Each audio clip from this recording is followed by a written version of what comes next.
আসসালামু আলাইকুম। কুষ্টা kitchen and garden কেয়ারে সবাইকে স্বাগতম। আজকে আমি আরেকটি রেসিপি নিয়ে এসেছি। দেখেই বুঝতে পারছেন এটা আসলে কী রেসিপি। এটা আসলে ছোট থেকে একেবারে বয়স্ক পর্যন্ত সবাই খুব পছন্দ করে এই রেসিপিটা। আর এটা আমি যেভাবে বাসায় তৈরি করি আরকি সেভাবে আপনাদেরকে তৈরি করে দেখাবো। সবাইকে অনুরোধ থাকলো ভিডিওটি আসলে টেনে দেখবেন না। টেনে দেখলে আসলে বুঝতে বুঝতে কষ্ট হবে, সেহেতু টেনে দেখবেন না। আর ভিডিওর যেহেতু সব কিছু আমি ডেসক্রিপশনে দিয়ে দিই, আপনারা ওখান থেকে দেখে নেবেন রেসিপির। আমি এখানে নিয়েছি কুল। আসলে এটা ছিল কুলের আচার। আমি এখানে কুল নিয়েছি, এটা টোপা করে নেওয়া আর কি।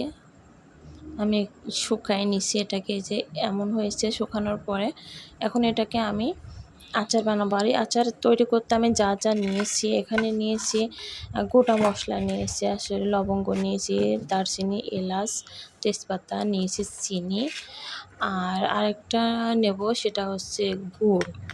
এটা কিন্তু আখের গুড় আর কি। আমাদের কুষ্টা অঞ্চলে আঞ্চলিক ভাষায় একে বলে কুসুরের গুড়। আখকে আসলে আমরা কুসুর বলে থাকি। তো এটা সেই কুসুরের গুড় আর কি, আখের গুড়। গুড়টা দিয়ে আচার মারলে খুব ভালো হয়, এজন্য আমি গুড়টাকে নিয়েছি। এবার আমি আচারটাকে মারবো, আর তার জন্য আমি চুলায় প্যান বসাই দিয়েছি। আর আমি এর ভিতরে একটু পানি দিয়ে দিয়েছি, এটাকে আমি সিদ্ধ করে নেব। আমি পুরোটা আসলে সরাসরি মারবো না, আমি এটাকে সিদ্ধ করে নেব। সিদ্ধ করে এর জন্য নিচ্ছি, এটা আসলে সরাসরি মারলে কী হয়, একটু বিজলে টাইপ হয়ে থাকে, এটা আমার ভালো লাগে না। তা আমি এটাকে সিদ্ধ করে নিচ্ছি, যাতে এর ভিতরের আর কি সেই বিজলিটা আর কি কেটে যায়, আর কি আঠালো ভাবটা কেটে যায়। এজন্য আমি এটাকে সিদ্ধ করে নিচ্ছি। এই যে বড়িগুলো কিন্তু সব ফুলে গেছে, আর এটা আমার সিদ্ধ হয়ে গেছে। আমি এখন এগুলোকে নামিয়ে ফেলবো। এই যেভাবে একটা ঝুড়ি নিয়েছি, এটাকে আমি এখন ছেঁকে নেব। এই যে আমি এখন দেখাচ্ছি আর কি, এগুলো এই যে সিদ্ধ হয়ে গেছে। আর যেগুলো সিদ্ধ মানে একেবারে গলে যায়নি, সেগুলোকে আমি একটু আর কি চটকায় নেব। চটকায় বলতে আমি একটু থেতায় নেব। এখন আমি প্যানের উপর আবার ফের দিয়ে দিচ্ছি গুড়। গুড়গুলোকে আমি আগে দিয়ে দিছিলাম, দিয়ে যে এখন নাড়ছি, আরও দেব, দিয়ে এটাকে আমি নাড়তে থাকবো। এর ভিতরে আমি চিনিগুলোকে অ্যাড করে দেবো। এবার আমি চিনিটাকে ঢেলে দিচ্ছি। দেওয়ার পরে এটাকে আমি নাড়বো, নেড়ে এর ভিতরে আমি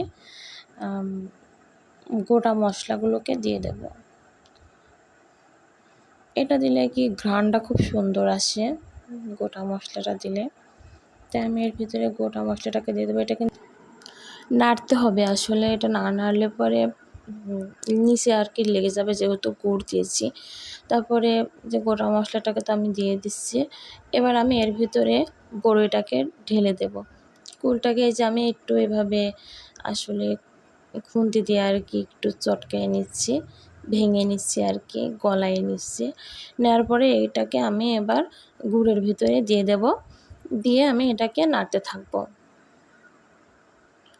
এটা বেশ সময় লাগে নাড়তে নাড়তে আর কি, এটা কড়ার থেকে আর কি ছেড়ে আসবে। সে সময় আমি এটাকে নামিয়ে ফেলবো। এটা আমাকে আসলে একভাবে নাড়তে হবে, না হলে কিন্তু লেগে যাবে।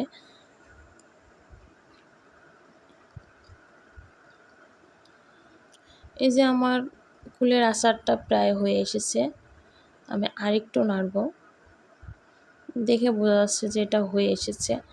আমি আরেকটু নাড়ার পরে এটাকে আমি এবার নামিয়ে ফেলবো।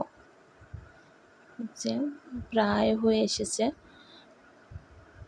যে প্যানের থেকে আর কি, কড়ার থেকে ছাড়িয়ে ছাড়িয়ে আসছে। এবার আমি এটাকে নামিয়ে যে ঠান্ডা করে নিয়ে এটাকে আমি এখন সার্ভ করছি। এটা আপনারা এভাবে বাসায় তৈরি করবেন।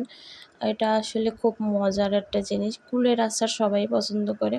এটা এভাবে বাসায় বানালে পরে আপনারা সারা বছর আর কি রাখতে পারবেন, যেহেতু এটা গুড় দিয়ে তৈরি, অনেক দিন পর্যন্ত এটা থাকবে।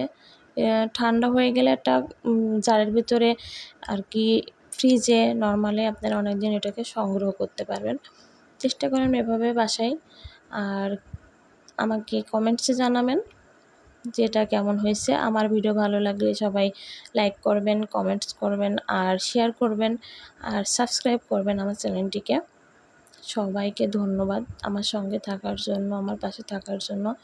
আর ডেসক্রিপশনে যেহেতু সমস্ত আমার প্রতিটা ভিডিওর আর কি ডিটেলস আর কি দেওয়া থাকে রেসিপির, দেখে হয়তোবা সমস্যা হলে ওখান থেকে আপনারা একটু দেখে নিতে পারেন যে কী কী আসলে এর ভেতরে দিয়েছি আর কিভাবে এটাকে তৈরি করেছি আমি সব বুঝিয়ে দিই। আপনারা চেষ্টা করবেন ভিডিওটা পুরা দেখার জন্য আর সবসময় আর কি পাশে থাকবেন। আর এটাকে আরও টেস্টি করার জন্য যদি আপনারা চান তাহলে এরপর একটু বিট লবণ ছিটিয়ে দিতে পারেন। বিট লবণ ছিটিয়ে দিয়ে এটাকে পরিবেশন করতে পারেন। আসসালামু আলাইকুম, সবাই ভালো থাকবেন।